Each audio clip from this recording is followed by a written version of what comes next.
बिस्मिल्लाहिर्रहमानिर्रहीम। शुरू अल्लाह के नाम से जो बड़ा मेहरबान नहायत रहम करने वाला है। दोस्तों, आज की इस वीडियो में हम बात करेंगे कि बिल्ली जो कि हर घर में पालतू जानवर है, हर घर में पाला जाता है। अगरचा इस्लाम में बिल्ली हलाल नहीं है, लेकिन इसको पाकीज़ा और ताहिर हैवानात में शुमार किया जाता है। जो बिल्लियाँ किसी की मलकियत ना हो, उन्हें पालने में कोई हर्ज नहीं है। जैसा कि हदीस में है कि रसूलुल्लाह सल्लल्लाहु अलैहि वसल्लम ने फरमाया, एक औरत को बिल्ली की वजह से अजाब हुआ। उसने बिल्ली को कैद करके रखा यहाँ तक कि वो मर गई। फिर उस बिल्ली की वजह से वो जहन्नुम में गई। जब उसने बिल्ली को कैद में रखा तो न खाना दिया, न पानी, और न ही उसे आजाद किया ताकि वो खुद कीड़े मकोड़े खाकर गुजारा कर लेती। यानी उसने बिल्ली को तड़पा तड़पा कर मारा था, इसलिए वो जहन्नुम में गई। एक साइंसी अंदाजे के मुताबिक इंसान ने बिल्ली को 10,000 साल पहले पालतू बनाया था। बिल्ली आज के दौर में सबसे आम पालतू जानवरों में से एक है। अफ्रीकी जंगली बिल्लियों की कई इकसाम को पालतू बिल्ली के आबाओ अजदाद समझा जाता है। बिल्लियों को पहले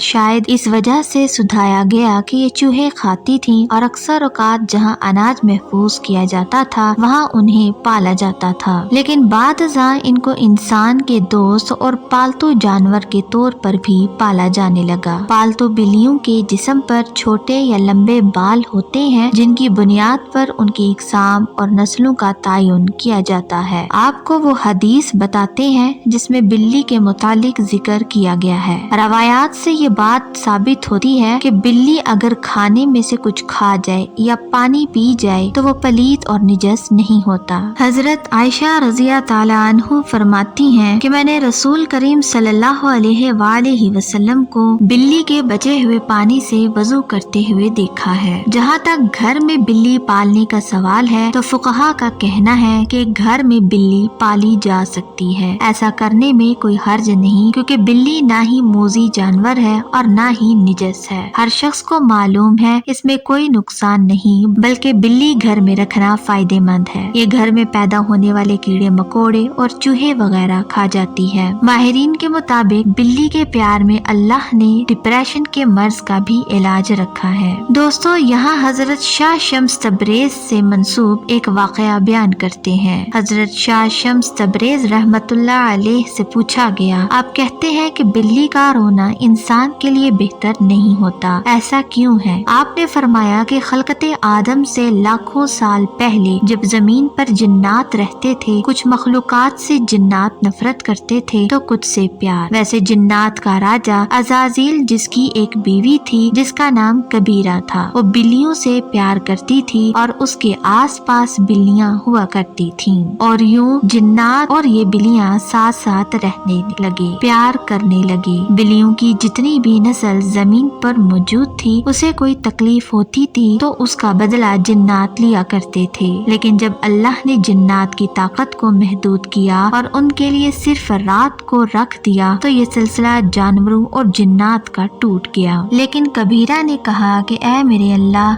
हमें इतना तन्हा ना कर, हमें इतना अकेला ना कर। तो कुछ जानवरों को ये ताकत दी गई कि वो जिन्नात से बात कर सकें और उन्हें देख सकें। उन जानवरों में बिल्लियां भी शामिल हैं। असल में जिन्नात अयाम जो वो जमीन पर बसर करते हैं, इंसान से 7 दिन आगे होते हैं। जो जमीन पर होता है वो 7 दिन पहले जिन्नात देख चुके होते हैं। तभी जब कोई मरने वाला होता है तो जिसके घर में इंतकाल होता है, वहाँ जो फरिश्ते आते हैं, अल्लाह ने बिल्ली की आंखों को ये ताकत बख्शी है कि वो जिन्नात को देख सके, वो फरिश्ता मौत को देख सके। तो वो दर्द भरी आवाज में रोने लगती है, ये बताने लगती है कि ऐ इंसान, ये जिंदगी जिसे तू हमेशा के लिए समझता है, जैसे ये आज मरने वाला है वैसे ही सब मर जाएंगे, अपने अमाल बेहतर करो। तो लोगों ने कहा कि ऐ अल्लाह के वली, अगर हमारे घर के आसपास कोई बिल्ली रोए तो हम क्या करें? तो शाह शम्स तबरेज रहमतुल्लाह अलैह ने कहा कि तुम हस्बे तौफीक सदका किया करो और 27 मर्तबा चारों कुल का विर्द करके अल्लाह से दुआ मांगा करो। अल्लाह हर परेशानी से तुम्हें महफूज रखेगा।